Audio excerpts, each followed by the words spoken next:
Baik Bapak Ibu, selamat siang. Berikut kami tampilkan video wawancara khusus tentang topik kali ini, pembahasan penghargaan Zero Accident. Nah, kita akan berwawancara langsung bersama dengan Bapak Insinyur Ridwan Sinurat MKes. Beliau adalah praktisi senior di bidang K3 yang berprofesi sebagai auditor senior SMK 3, konsultan dan instruktur. Nah, saat ini juga beliau bekerja di salah satu perusahaan BUMN. Nah, untuk tidak berlama-lama, sebelumnya saya akan tampilkan CV dari Bapak Ridwan Sinurat MKes. Oke, baik Bapak Ibu, untuk tidak berlama-lama lagi, langsung saja kita mulai pembahasan kita terkait tentang penghargaan Zero Accident. Halo Pak Ridwan. Ya. Siang halo, Pak. Selamat siang. Oke, Pak, kali ini kita wawancara terkait tentang penghargaan Zero Accident ya Pak ya. Ya, silakan. Jadi Pak, ada nih pertanyaan-pertanyaan Pak yang akan kita bahas dan mohon nanti untuk diberikan penjelasannya ya Pak.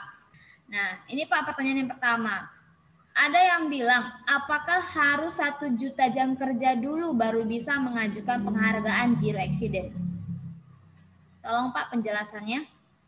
Ya, terima kasih. Kalau secara khusus menyatakan harus 1 juta dulu jam kerja baru boleh mengajukan penghargaan kecelakaan nihil, tidak ada ketentuan di Indonesia seperti itu. Nah, terkait dengan ketentuan jumlah jam kerja dan pedoman pemberian penghargaan kecelakaan nihil ya, diatur dalam ruang lingkup pedoman pemberian penghargaan K3 yang salah satu di dalamnya itu adalah penghargaan kecelakaan nihil. Di situ secara lengkap diuraikan berapa persyaratan minimum jumlah jam kerja selamat tentunya ya, jam kerja selamat baru layak untuk mengajukan permohonan dalam rangka mendapatkan penghargaan kecelakaan nihil tersebut. Jadi tidak ada ketentuan minimal 1 juta. Itu kira-kira Bu Linda. Oke, baik Pak untuk penjelasannya. Nah, untuk Pak pertanyaan selanjutnya, tadi Bapak sudah infokan berarti tidak ada ketentuan 1 juta jam kerja dulu baru bisa mengajukan penghargaan ini ya Pak ya. Nah, untuk penghargaan Zero Accident ini Pak, apakah memang sudah ada aturan yang berlaku yang sudah baku Pak? Tolong dijelaskan Pak. Ada Bu Linda di Permenaker Trans nomor 1 tahun 2007. Ya, pedoman pemberian penghargaan K3.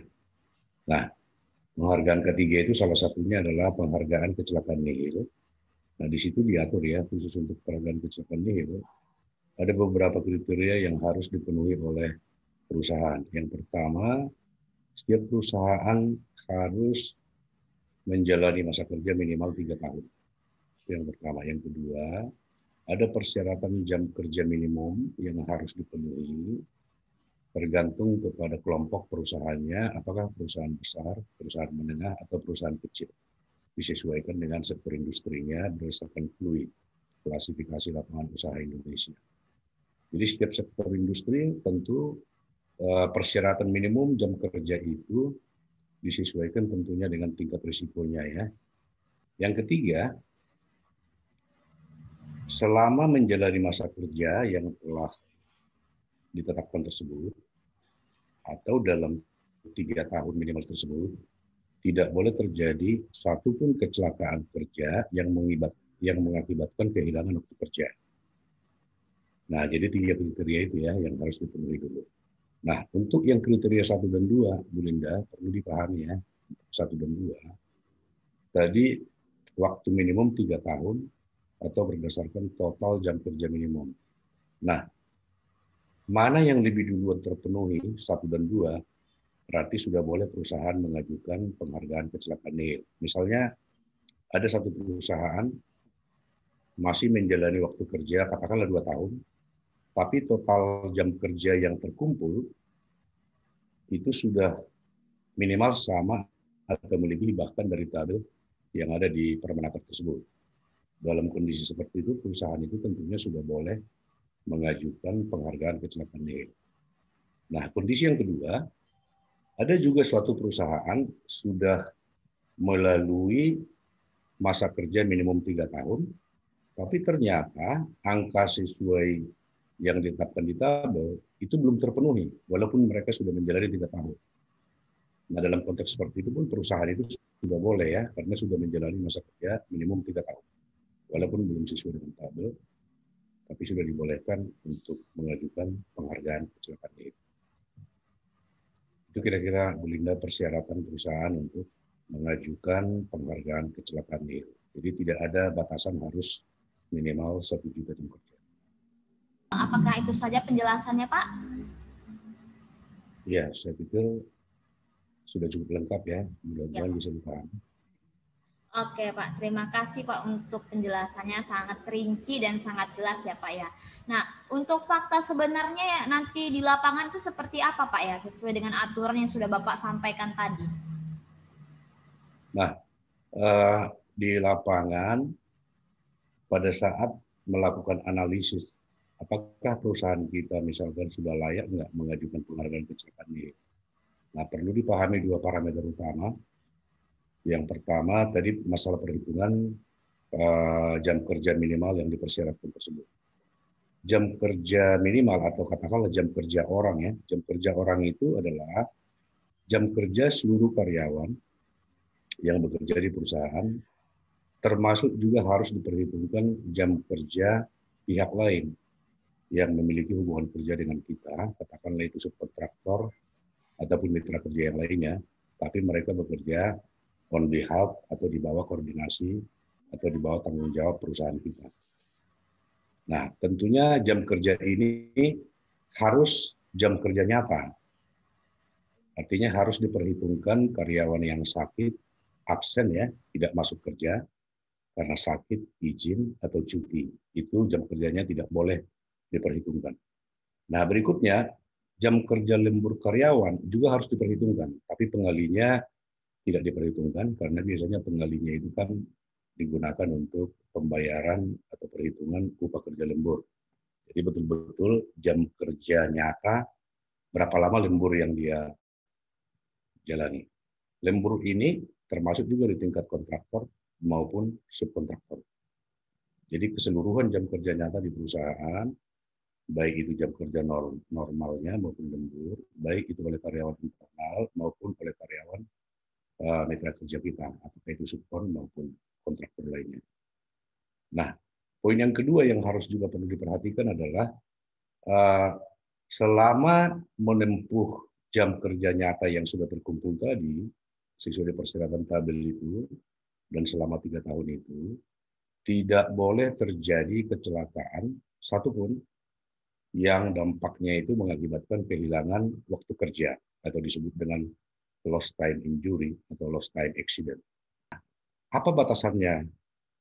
Yang dikatakan kecelakaan yang menghilangkan waktu kerja itu apa? Pengertiannya adalah setiap kecelakaan yang mengakibatkan luka pada manusia atau korban atau karyawan, di mana karyawan tersebut tidak mampu bekerja selama 2 kali 24 jam sejak terjadinya kecelakaan.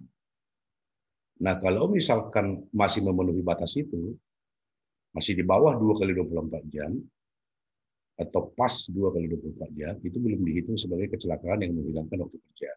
Lebih dari situ, baru itu sudah masuk kategori kecelakaan yang menghilangkan waktu kerja. Nah, itu yang nggak boleh terjadi.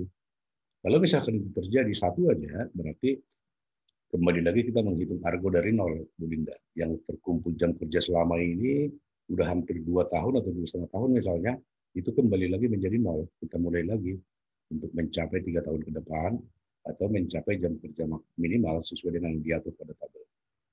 Nah, yang kedua, kalau misalkan jam kerjanya shift, karyawan yang bekerja dalam shift tersebut tidak boleh absen pada shift berikutnya. Ya, tidak boleh absen dia pada shift berikutnya. Jadi katakan dia hari ini kecelakaan. Shift 1, shift 2, shift 3. Katakan dia bekerja di shift 1. Ya, besok harus masuk dia normal kembali di shift 1. Kalau dia nggak masuk besok, Nah, itu sudah masuk kategori kecelakaan yang menghilangkan waktu kerja. Itu tidak boleh terjadi. Yang ketiga, kecelakaan yang tidak menyebabkan luka pada manusia, artinya tidak ada korban manusia, tapi bisa juga berakibat kepada kerusakan properti, atau bahkan kebakaran, peledakan, dan lain-lain, ya, atau gangguan proses yang mengakibatkan terganggunya proses produksi melebihi shift berikutnya, itu juga dianggap kecelakaan yang mengakibatkan kehilangan waktu kerja. Jadi kalau misalkan terjadi kecelakaan, alatnya rusak, butuh waktu memperbaiki peralatan itu sehingga terganggu proses produksi atau stop. Nah, waktu yang dibutuhkan untuk recovery memakan waktu sampai shift berikutnya. Nah, itu juga dianggap kategori kecelakaan yang menghilangkan waktu kerja. Jadi 3 hal tersebut tidak boleh terjadi, Bu Linda. Ya, memang masuk akal ya. Artinya jangan sampai perusahaan mendapatkan penghargaan kecelakaan nihil. Rupanya sering sekali di sana terjadi kecelakaan yang menyebabkan gangguan proses, ya. Gangguan proses, downtime-nya lumayan lama, termasuk juga kebakaran kecil misalnya. Kebakaran kecil yang menyebabkan gangguan proses lebih dari shift berikutnya, wah, tapi dapat penghargaan nihil kecelakaan kerja, agak aneh. Jadi memang itulah batasan-batasan yang ditetapkan oleh pemerintah kita, Linda. Mudah-mudahan bisa dipahami, ya. Oke Pak, terima kasih. Pak, tadi Bapak pada saat menjelaskan ini ada menyampaikan jam kerja hilang ya Pak ya, atau lost time injury kalau saya tidak salah. Nah, Pak bisa tolong dijelaskan contoh atau kecelakaan yang seperti apa yang membuat jam kerja hilang? Kecelakaan yang seperti apa gitu Pak? Seperti tadi contohnya, ada orang mengalami kecelakaan, katakanlah jarinya terpotong satu, ya, terpotong satu, jari tangannya ini. Jadi terpotong itu kan sama dengan amputasi, ya. Kalau amputasi bagian tubuh itu sudah ada tabelnya di peraturan Menteri Tenaga Kerja juga. Ada konversi kehilangan hari kerja karena amputasi bagian tubuh. Nah, kalau jari itu udah ratusan hari konversinya, Bu Linda. Jadi udah pasti itu salah satu contoh kecelakaan yang menyebabkan kehilangan waktu kerja, lost time injury. Masih banyak lagi. Misalkan terjadi kecelakaan di suatu perusahaan menyebabkan korban meninggal, ya udah pasti itu kecelakaan yang menghilangkan waktu kerja, karena meninggal dalam perhitungan zero accident ini itu identik dengan kehilangan 6.000 hari kerja, ya. Belum lagi lumpuh, cacat total permanen, cacat fungsi atau cacat sebagian, ya. Tapi misalkan ada terjadi kecelakaan, tergores, katakanlah membutuhkan pertolongan P3K. Tapi kira-kira 1 jam, 2 jam, 3 jam, atau di bawah 2 kali 24 jam, dia membutuhkan perawatan, dan setelah itu dia bisa bekerja, ya, itu tidak dihitung sebagai kecelakaan yang mengakibatkan kehilangan waktu kerja. Itu tidak mempengaruhi perhitungan perolehan penghargaan kecelakaan ini. Jadi sering memang ada pertanyaan seperti ini, Bu Linda. Kenapa sih Pak, ada perusahaan sering terjadi kecelakaan di perusahaan itu, tapi kok mereka malah mendapatkan penghargaan nihil kecelakaan atau zero accident? Sering terjadi pertanyaan seperti itu, ya. Nah, itu tadi, mungkinkah? Ya mungkin saja. Karena apa? Karena di batasan penetapan kecelakaan pada pemberian penghargaan zero accident, yang paling utama itu adalah dari aspek severity-nya, tingkat keparahannya. Jadi tingkat keparahan yang menyebabkan kehilangan hari kerja itu, Bu Linda. Jadi kalau masih di bawah 2 kali 24 jam atau di bawah shift berikutnya, apakah itu menyebabkan luka pada manusia atau gangguan pada proses, ya. Nah, itu yang menjadi batasan yang ditetapkan oleh pemerintah kita. Jadi masih ada peluang terjadi kecelakaan di tempat kerja, tapi tentunya severity-nya di bawah yang ditetapkan dengan ketentuan regulasi kita ya, khususnya yang diatur dalam Permenaker nomor 1 tahun 2007. Kira-kira demikian, Bu Linda. Oke Pak, terima kasih untuk penjelasannya, sangat rinci ya Pak ya, dan sangat jelas menurut saya. Ini ada beberapa pertanyaan lagi ya Pak, boleh kita lanjut ya Pak. Nah, apakah penghargaan ini berlaku juga untuk sektor konstruksi Pak? Nah, dan Ya. kontraktor berapa tahun baru bisa mengajukan, dan jumlah jam kerjanya berapa Pak baru bisa mengajukan penghargaan ini? Kalau untuk kontraktor, pemerintah kita menetapkan ketentuan khusus untuk kontraktor ya, jadi tidak ada batasan kerja minimum 3 tahun. Persyaratan jam kerjanya juga tidak ditetapkan dalam batasannya. Tetapi bagi kontraktor diatur aturan hanya kontraktor utama yang diberikan penghargaan kecelakaan nihil.